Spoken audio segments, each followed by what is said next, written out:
Salut tout le monde.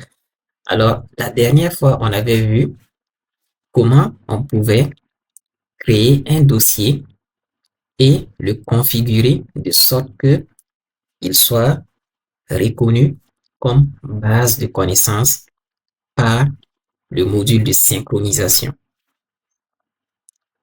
Sauf que le module de synchronisation, je vais revenir sur la documentation, il a besoin du module AI RAG, puisqu'il va prendre les fichiers et les envoyer ici.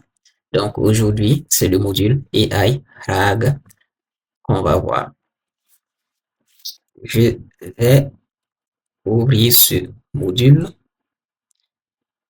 Et une fois de plus encore, n'oubliez pas, ces modules-là que vous voyez, ce n'est pas moi qui les ai développés, c'est ce développeur-là de Alfresco.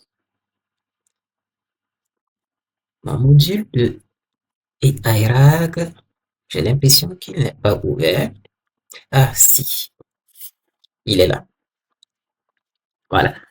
Donc, comme vous saviez, le module de synchronisation, lorsqu'il prend un fichier, il l'envoie au niveau du service, il appelle cette, hein, euh, cette adresse. Je reviens sur le module de synchronisation, vous allez voir. Là, vous voyez, localhost 9999. Je vais même aller un peu plus en détail. Je rentre au début, c'est ça. Là, je suis dans le module de synchronisation. Alors, si je reviens au début de l'application, c'est ce que vous avez pour le module de synchronisation. Il démarre, il va chercher les dossiers et il va les renvoyer pour être synchronisés. Maintenant, pour chaque dossier, qu'est-ce qu'il fait? Il le prend, il va le passer, mais en réalité, ce n'est pas tout le dossier, c'est juste son identifiant, l'identifiant de son nœud. Comme vous savez, au niveau de Alfresco, on raisonne en termes de nœud. Un répertoire est un nœud. Un fichier est un nœud. Donc là, il passe, il prend le répertoire. Je vais aller dans, voilà. En fait, ce que vous voyez, c'est ça qu'il envoie. On avait vu tout ça la dernière fois. Donc c'est là, vous voyez, unique identifier of the folder. Je vais fermer ça parce que ok, désolé, j'ai perdu la page. Je vais aller au début.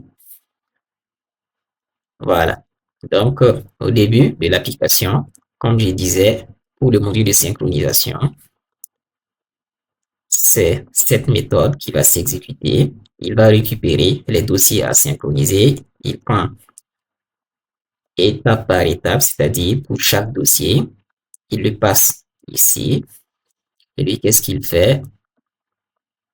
Il va chercher Fetch and Process Batch. Et là, il vient ici, Execute Search, si je ne me trompe pas. Execute Search, il construit. Ah non, là, lui, il va renvoyer juste... c'était pas ça. Ah là, c'est Process Documents Batch. Voilà, donc c'est à ce niveau. On vient, c'est-à-dire on va prendre les fichiers et on va les traiter. Mais on va faire du multi-thread. On avait vu tout ça la dernière fois. On va rentrer dans Process Documents. Et quand on rentre dedans, il récupère le contenu en input stream. Il va passer à AI Client Upload Documents. Et lui, il va appeler Create Upload Request. Et lui, il appelle AI. Et lui, c'est quoi? Et non, lui, son endpoint, voilà, vous voyez, c'est slash document. Mais lui, il correspond, c'est une variable, on va aller dessus, AI, alfresco, ok, le fichier property, on revient dessus. Donc là, on est toujours dans le module de synchronisation. Où est-ce qu'il est? Quelque part, voilà. Donc, vous voyez,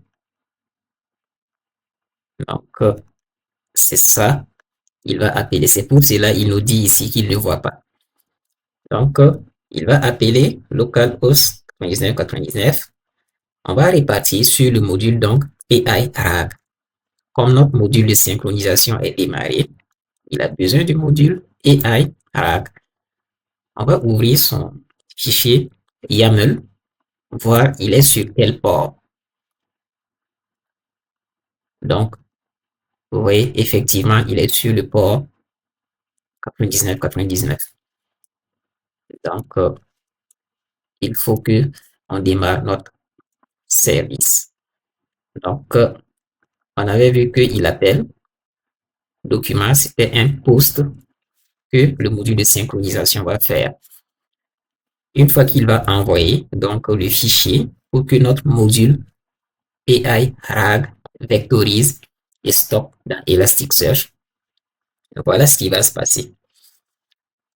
Mais pour mon besoin, je vais voir est-ce que j'ai un exemple pour vous montrer ce que je voulais obtenir.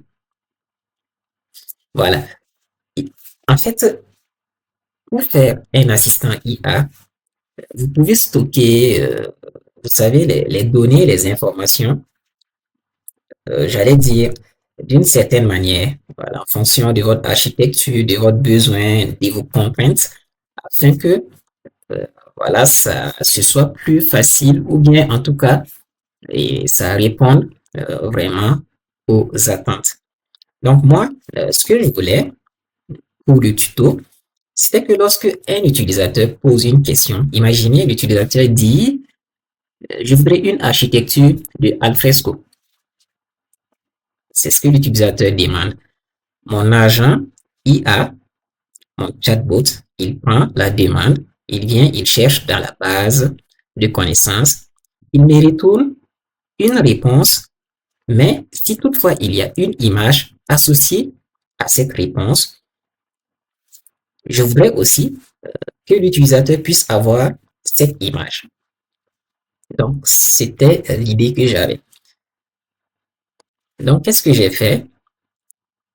Vous voyez, imaginez, vous avez un document que vous voulez stocker, vectoriser et que il serve de base de connaissances, comme ce qu'on est en train de faire. Là, au niveau de la page, puisqu'on est sur la page 10, on a cette image de Alfresco. Vous voyez, on nous explique voilà, on a une architecture, Apache, ActiveMQ, mais en bas, on a quelques éléments. Ah, qu'est-ce que j'ai cliqué sur... non, c'était pas ça. Voilà, je me suis... voilà. Donc, revenons. On a ces éléments. Donc, ce que moi j'ai fait, je prends tout ce qui est texte pour chaque page du document, tout ce qui est du texte, mais cette partie, vous voyez, à partir de Alfresco jusque, voilà, jusque là. Ça, c'est une image. Mais en bas, ça, c'est du texte. Donc, pour chaque page, je vais extraire le texte. Je vais rajouter les références des images. Et je vais stocker les images dans un répertoire. En fait, je stocke le texte, mais je prends l'image et je le stocke dans un répertoire. Et en fait, comment je fais? Quand je stocke une image dans le répertoire, je prends son schéma et je rajoute à ce contenu. Donc, j'associe en fait l'image au contenu. Et en faisant comment? En récupérant son chemin d'accès. Mais le chemin d'accès et le contenu étant des textes, c'est eux que je vais vectoriser et stocker. Mais l'image ne sera pas vectorisée et stockée. Donc, quand l'utilisateur va poser une question, alors mon agent, il va aller trouver le texte et quelque part, il y aura aussi le schéma d'accès à l'image. Et c'est ça qu'on va envoyer, on va envoyer plutôt au front-end, à l'utilisateur. C'est ce qui va vous permettre à la fois d'afficher le texte et l'image. Mais en réalité, l'image, voilà, c'est comme j'ai expliqué, c'est son schéma d'accès qu'on a utilisé. Je voulais aller plus loin, c'est avoir une description de l'image. Malheureusement pour moi, il y a, vous voyez les modèles, les LLM, il faut quand même parfois respecter une certaine configuration de l'environnement. Par exemple, je vais parler de la RAM. Moi, je n'ai pas une RAM qui est vraiment grande. C'est déjà, en fait, je veux dire, ma RAM est pas mal sollicitée, donc je n'ai plus assez de mémoire. Sinon, vous pouvez utiliser le modèle Lava et ce modèle vous permet, cette image que vous voyez, d'extraire des informations. Ça veut dire que le modèle va pouvoir vous donner une description de cette image. Mais moi, je n'ai pas pu extraire une description parce que quand j'ai essayé, j'avais des problèmes de mémoire. Donc, j'ai dû prendre simplement, je pense que c'est Lama 3.1, si je ne me trompe pas. Et bon, lui, je pense, hein, si je ne me trompe pas encore, que lui, il ne permet pas de prendre une image et de vous donner une description. Lui, il est beaucoup plus sur du texte, mais pas des images. Parce que en fonction de vos besoins, il faut que vous sachiez quel modèle IA, quel LLM utiliser pour faire, euh, on va dire, le travail en question. Donc là, on va repartir et je vais vous montrer comment j'ai fait un peu ce bricolage. Donc là, quand on est dans le module AI notre fichier de synchronisation a envoyé le contenu. On récupère un paramètre ici, l'identifiant du document, l'identifiant du parent, de son le nœud parent, le nom du fichier, et là, le fichier. Puisque en réalité, si on vient dans cette fonction, on prend un paramètre multipart file et on retourne. Alors, on va retourner une ressource qui va être ingérée. Donc, je reviens. Donc, c'est le contenu du fichier qu'on a. On va rentrer, voir qu'est-ce que on a à l'intérieur. Donc, à l'intérieur, on a ça. On passe le fichier, l'identifiant du fichier, l'identifiant de son nœud, le nom du fichier. Et on appelle cette fonction. On va aller voir dans cette fonction qui nous retourne une liste de documents. Et documents, je crois que c'est un type AI Documents. Voilà, c'est un type de string. Allons voir qu'est-ce qu'on va faire ici. C'est cette ligne qui va nous intéresser. Donc, une fois qu'on rentre dedans, donc déjà là, on va aller étape par étape. Le fichier, on récupère, alors on va récupérer un flux, input stream, et on va le convertir en PDF avec ça. On passe input stream ici, file name, on donne, on va voir dans cette fonction, ça c'est une fonction que j'ai rajoutée pour faire la conversion. Donc ça prend un paramètre input stream, le nom du fichier, et ça vous retourne un type file. Donc on revient. Donc ici on va avoir un fichier, voilà, type Java IO. Voilà, c'est juste un petit contrôle. On n'a pas forcément besoin de lui. Maintenant qu'on a notre fichier, on va parcourir le fichier page par page, formater, extraire les informations et construire notre liste de documents qu'on va pouvoir vectoriser et stocker. Donc, voilà ce qu'on va faire. Comme on a dit, page par page. Voyons voir. Si on vient ici, on fait load, on charge le document et on récupère ces pages. Document get page. Donc, on a les pages ici. On va utiliser ça. En fait, lui, il va nous permettre de parcourir justement page par page un document de type PDF. Donc, vous voyez pourquoi on a converti en PDF le contenu.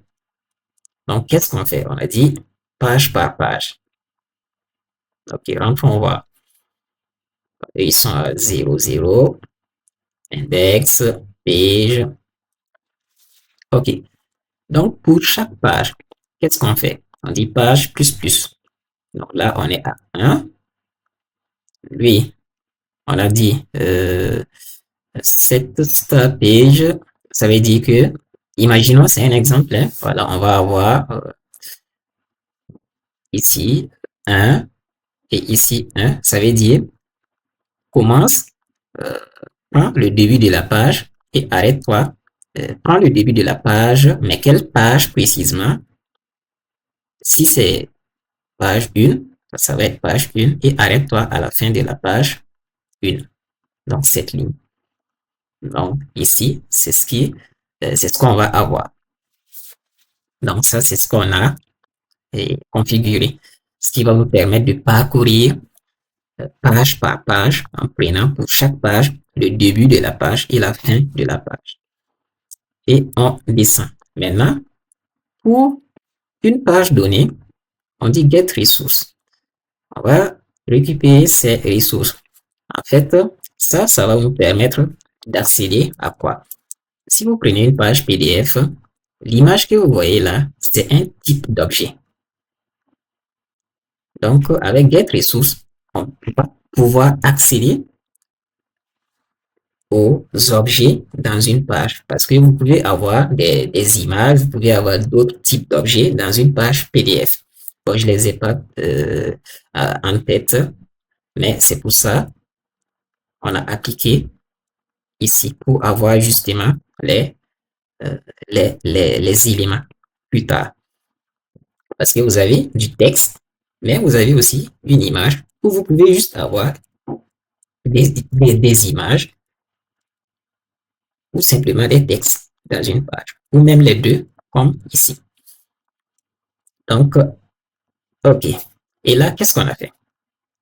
Donc là, pour cette page, imaginez, on est à la page, voilà, comme notre exemple, on est à la page 10 ici.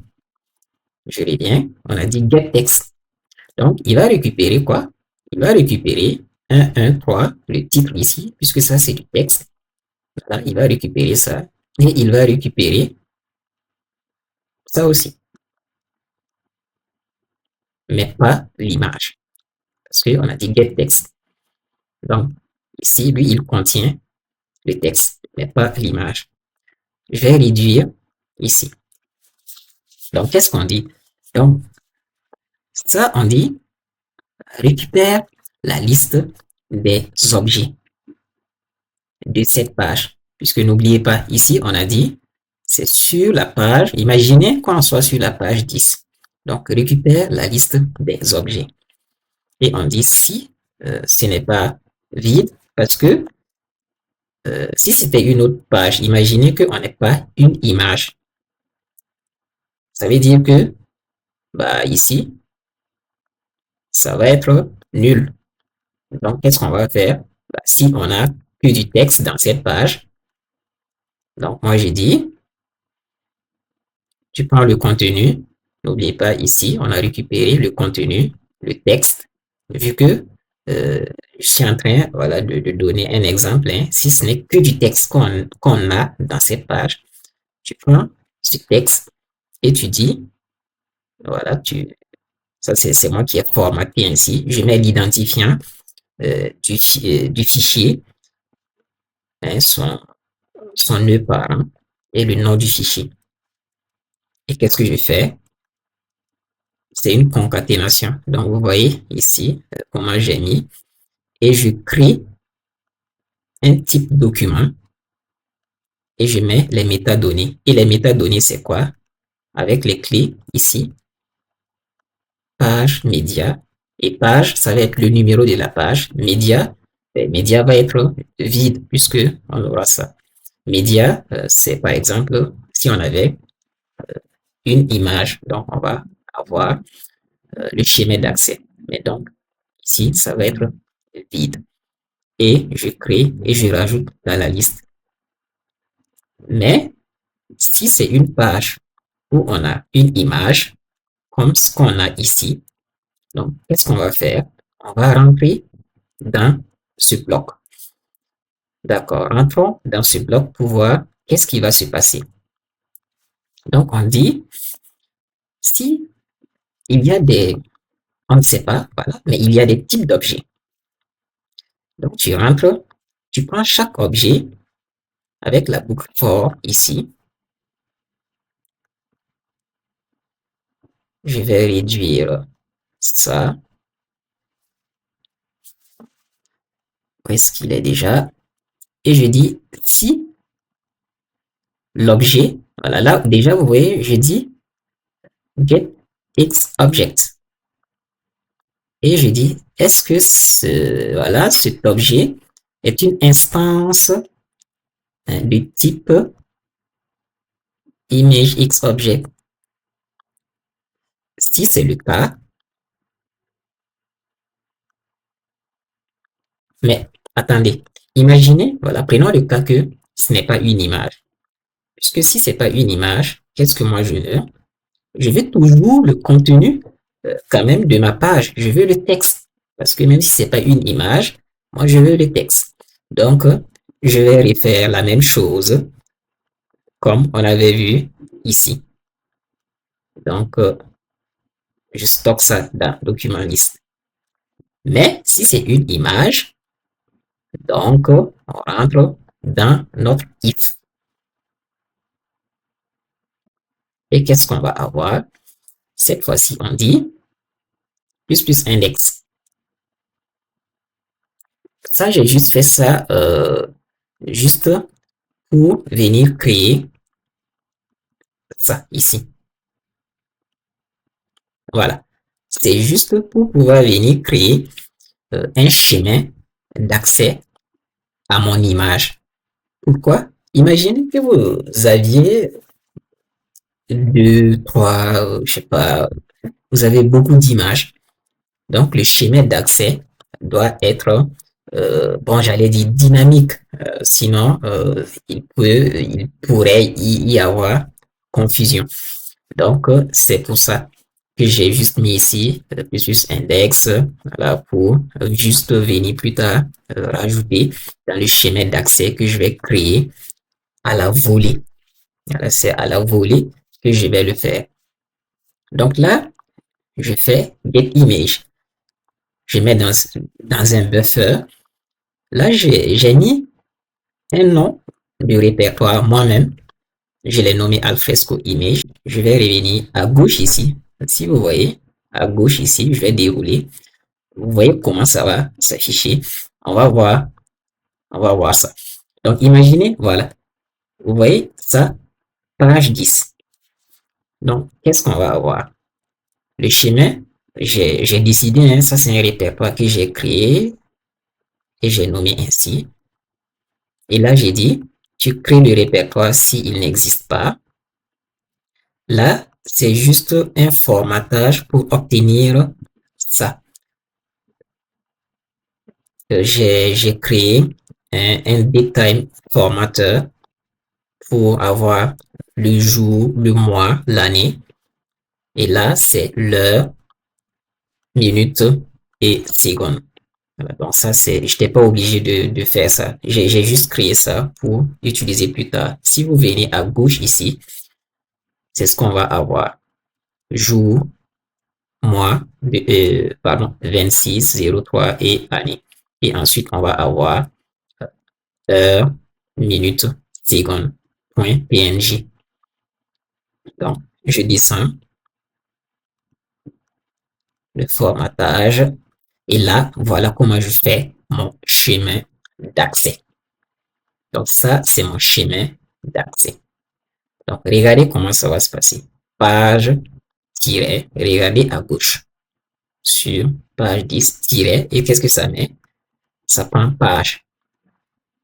Et comment il fait pour avoir? Essayons d'ouvrir pour voir. Est-ce que, voilà. Donc, vous voyez, à la page 10, je reviens sur mon document. J'ai exactement l'image que je voulais. Donc, vous voyez, c'est ce que je voulais obtenir. Ce qui veut dire que mon chemin d'accès, page, hein, ici, c'est page, numéro de page. Pour ça, j'ai juste mis comme ça. Index, ça. Et voilà, pour avoir jour, mois, année et c'était quoi déjà? Voilà, heure, minute, seconde. Et point PNG. Voilà comment je construis le schéma d'accès. Et je stocke dans quoi? Dans ce répertoire ici. Donc, vous voyez, en fait, ça, c'était pour moi mon besoin. Parce que plus tard, moi, je vais utiliser ce schéma d'accès pour renvoyer une réponse à l'utilisateur. Donc, comme je vous disais, c'est franchement pour mon besoin, pour le tutoriel. Sinon, je pense qu'il y a pas mal de manières de le faire, peut-être même hein, plus intéressantes. Donc, allons-y. Là, on a notre schéma d'accès qui est formaté. Qu'est-ce qu'on fait? On a un flux, on ouvre un flux output stream image. Right, on écrit dans le flux. Et là, qu'est-ce qu'on a? On veut rajouter, là, on a média. Bon, ça, média, n'oubliez pas, média, c'est ici. C'est pour avoir la liste des schémas d'accès des images. Donc, où est-ce qu'on est déjà? Ah, j'ai sauté, voilà.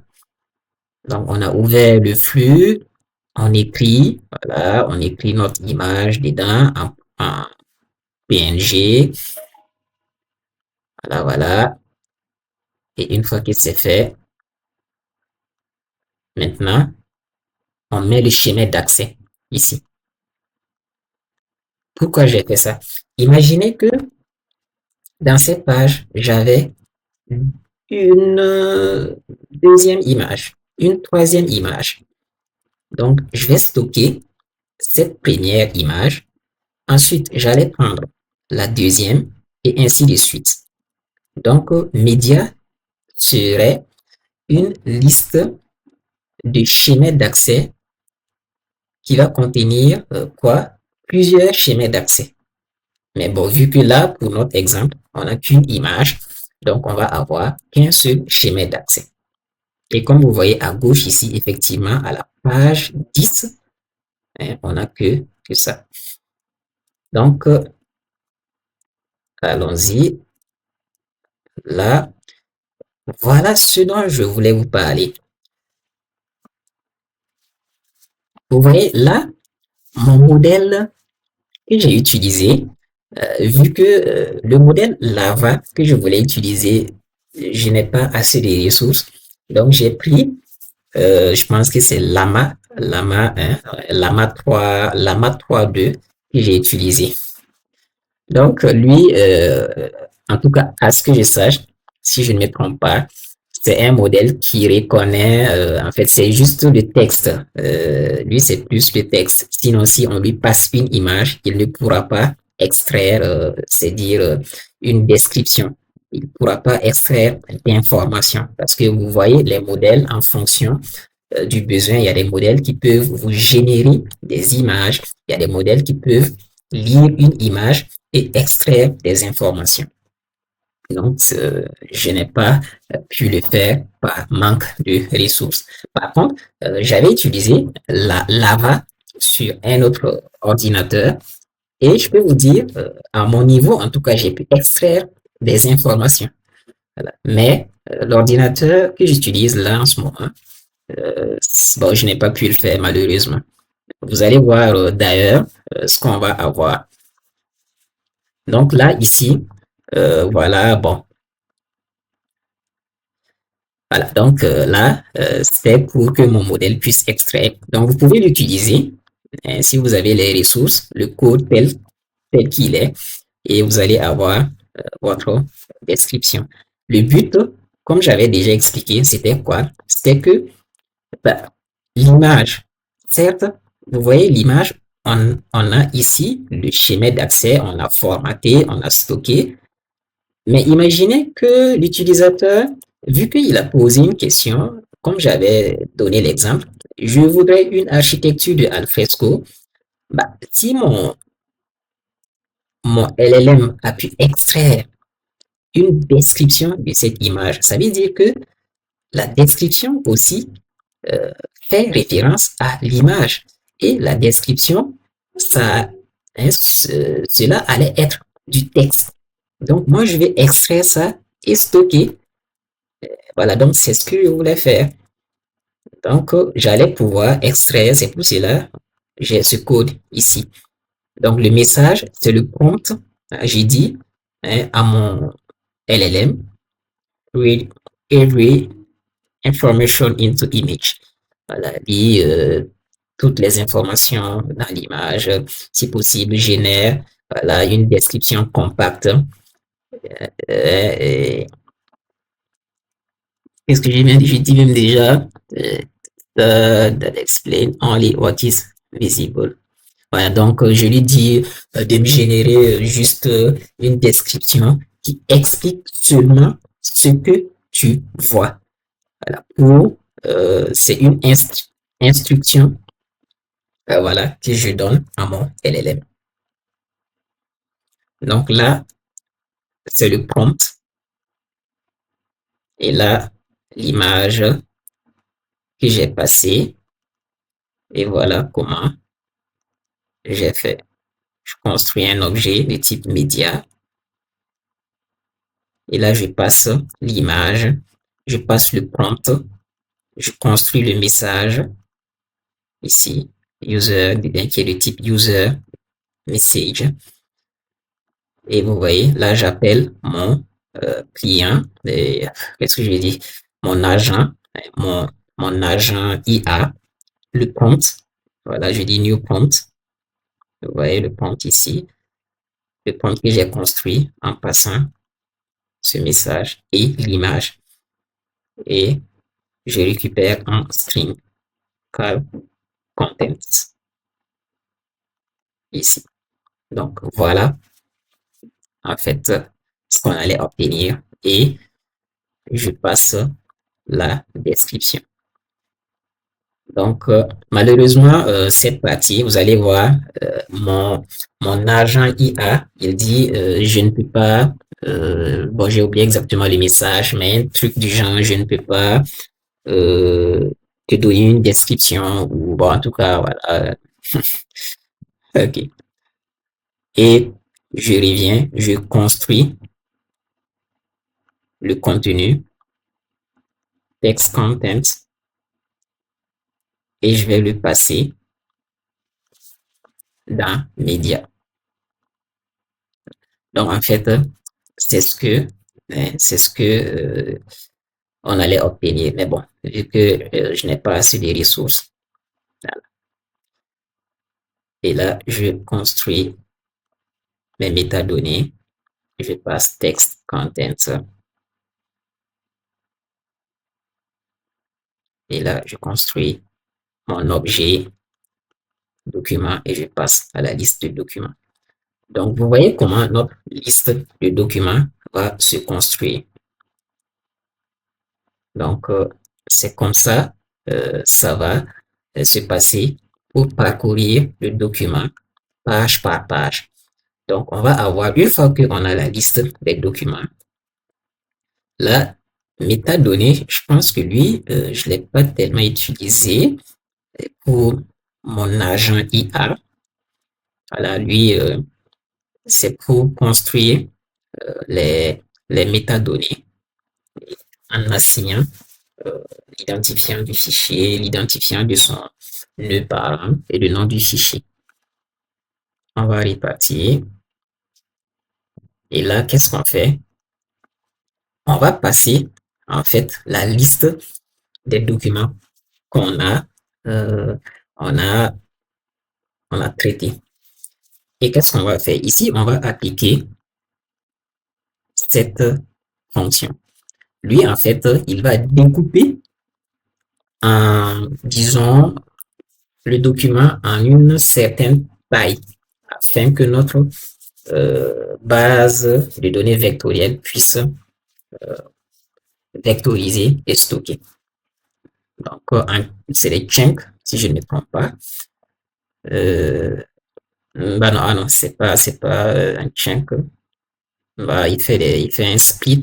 Voilà, en fait, il prend la liste du document. Il va regarder est-ce que, il récupère la taille. Est-ce que c'est inférieur ou égal à max length, donc à 20 000.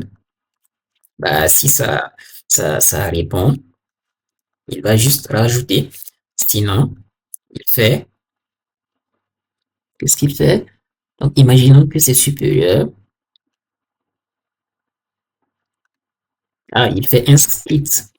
Voilà. Donc, si notre document, puisque c'est plusieurs documents, c'est une liste. Donc, si un des documents est supérieur à 20 000, qu'est-ce qu'on a? On va rentrer dans cette fonction. Voilà, il vient et il effectue le split. Et il le découpe en plusieurs parties. Donc ça, je ne me rappelle même plus si c'est moi qui avais rajouté. Ah non, ça c'est Alfresco. Oui, c'est Alfresco. Voilà, c'est Alfresco. Donc ça c'est Alfresco. Donc voilà en fait comment il va découper. On va revenir. Où est-ce qu'on était déjà? Voilà.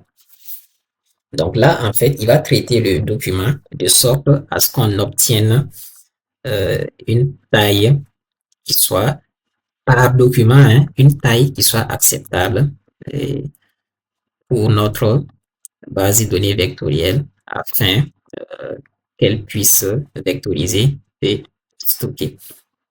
Bon, là, c'est vrai que lui, je n'ai pas pris le temps de le voir en détail. Voilà, mais vous pouvez le parcourir et voir voilà, cette fonction, split document.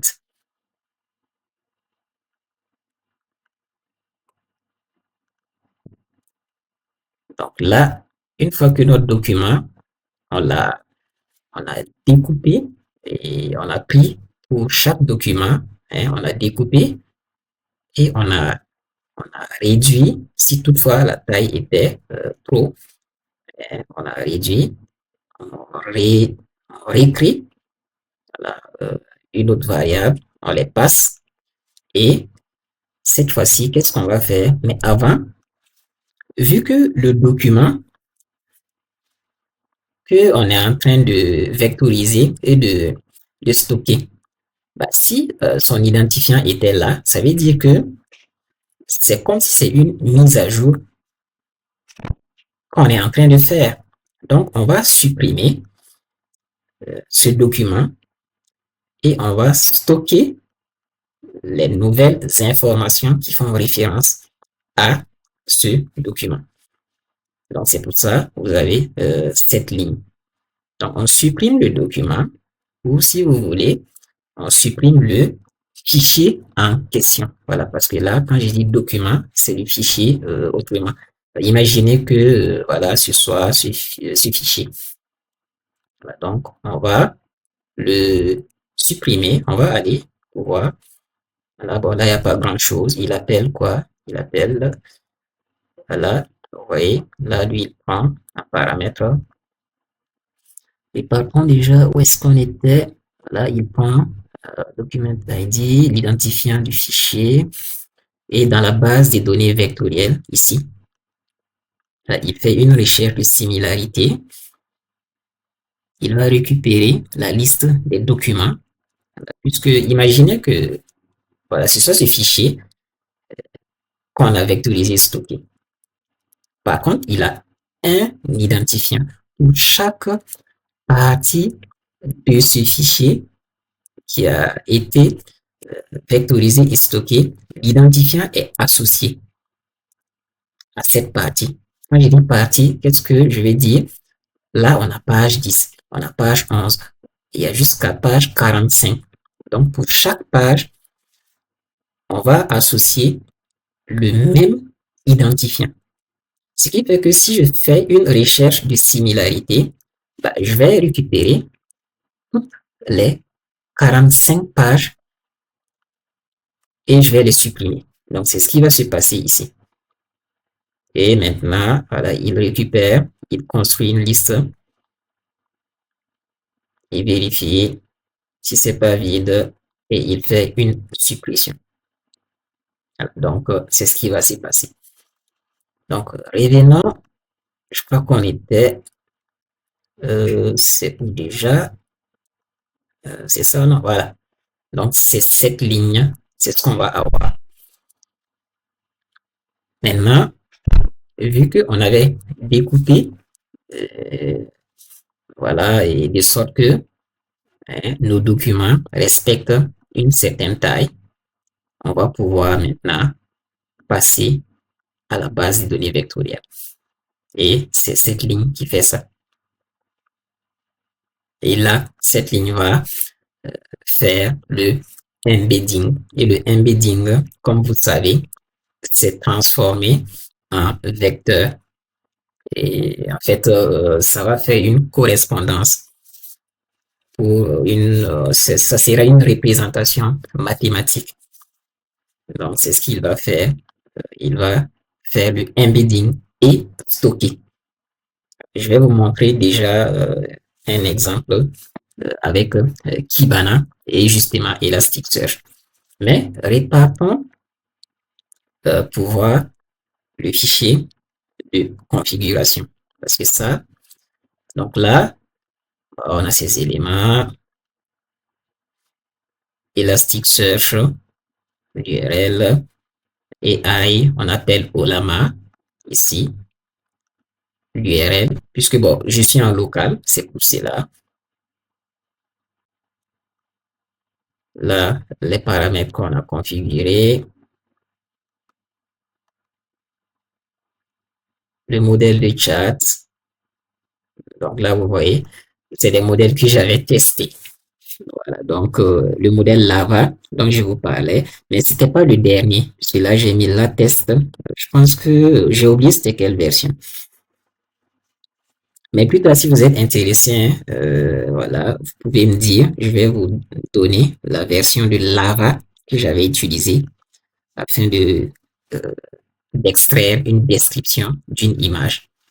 Donc là, j'utilise Lama 3.2 MB.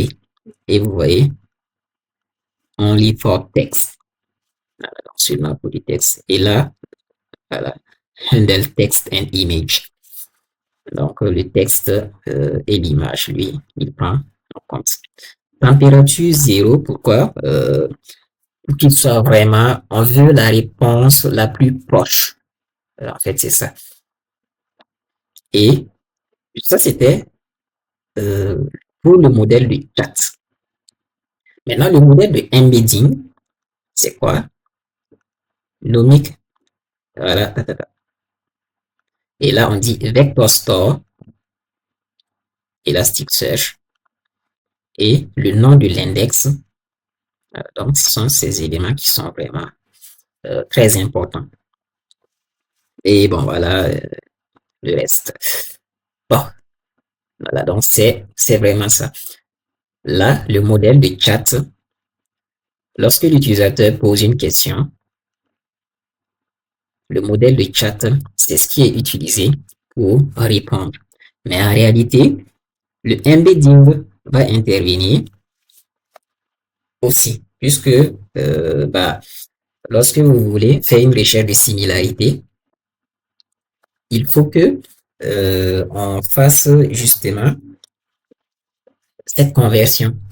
Donc, le modèle de embedding ici, lui, on prend, euh, par exemple, la demande de l'utilisateur, on vectorise et on va chercher dans la base des données, on va voir bah, les vecteurs qui sont proches de cette question. Puisque la question, je vais vous donner un exemple. Si je dis, je voudrais une architecture de alfresco. Donc, cette phrase va être vectorisée et on passe dans la base des données, on fait une recherche, on va chercher les vecteurs qui sont proches. Mais avant, on avait vectorisé et stocké aussi cette page. Donc, bah, quelque part, on va avoir l'architecture de alfresco qui aura probablement des vecteurs proches de la question que moi j'ai posée ou de ma requête. Donc, ça pourrait être une réponse. Donc, le modèle de embedding va intervenir aussi. Maintenant, le modèle de chat, lui, il permet justement de faire l'interaction et tout ça avec l'utilisateur. Vous voyez, par exemple, les chats, bon, voilà, c'est interactif. Par exemple, vous pouvez poser une question, votre agent va vous dire, euh, choisis entre option A, option B. Voilà, donc, vous choisissez option B. Ensuite, il vous dit, d'accord, j'ai besoin on va dire quoi, j'ai besoin euh, d'un autre élément. Est-ce que c'est tel ou tel élément? Saisis juste le chiffre. Vous saisissez et vous validez. Donc, vous voyez, le modèle de chat, lui, il permet, par exemple, de faire ça.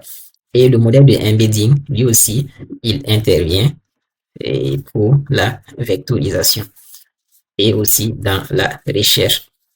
Voilà, donc c'est ce à quoi vraiment ils vont servir. Et maintenant, la base des données, c'est Vector Store, bon, Elasticsearch. Là en bas, vous voyez Chroma, voilà, parce qu'il y a Chroma DB aussi. Voilà, donc, vous avez pas mal de bases de données vectorielles. Donc, c'est le fichier hein, de configuration pour le module AI. Donc là, je pense qu'on a parcouru ce qui va nous intéresser Parce que, en réalité, on peut venir, je pense qu'il y a le service de chat. Comme je vous disais, le module, je l'ai adapté à mon besoin. Sinon, je vais aller, voilà, le module que vous voyez ici, celui-là, c'est l'interface utilisateur chatbot euh, que ce développeur a, voilà, il a implémenté. Mais moi, je n'ai pas utilisé ça. Moi, je me suis arrêté à cette partie. Pourquoi? Parce que je voulais utiliser Angular et je voulais utiliser une autre base de données vectorielles comme pgvector. Et j'ai réadapté, comme vous voyez, je vous ai expliqué comment je stocke l'image et je récupère ainsi de suite pour renvoyer la réponse à l'utilisateur. Sinon, je vais voir, est-ce que je retrouve le schéma global de, de l'architecture? Voilà. Donc, en réalité, voilà ce que vous allez obtenir si vous prenez tous les modules Alfresco. Alfresco Share, l'interface utilisateur, le module drag, le module de synchronisation. Voilà. Donc, moi, je n'ai pas pris le Alfresco AI UI. Voilà. Pourquoi? Parce que je voulais connecter à la fois Elasticsearch et d'autres bases de données vectorielles. Voilà. Sinon, bon, vous voulez, vous prenez voilà, ces modules et vous testez.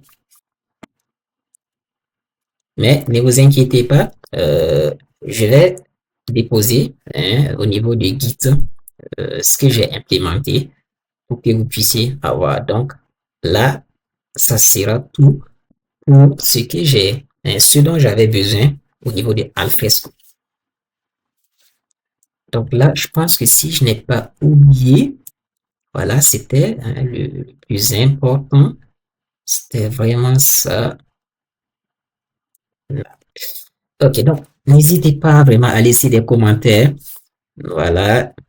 Et ça serait un plaisir de pouvoir répondre, quoi, si je peux. Et comme je dis, ces modules de Alfresco, c'est vraiment très intéressant parce que les entreprises quand même utilisent, pas mal utilisent des gestionnaires de documents, des fichiers et tout ça, comme Alfresco, et il y a bien d'autres. Voilà, moi j'ai pris Alfresco pour le tutoriel, mais il y a bien d'autres. Donc vous pouvez prendre et adapter à votre besoin. Donc merci et n'hésitez pas à laisser des commentaires. La prochaine fois, cette fois-ci, on va voir surtout MCP, Model Context Protocol, voilà, qui nous permet justement d'avoir, de faire communiquer plusieurs sources de données, plusieurs bases de connaissances avec des agents IA. Donc, on va voir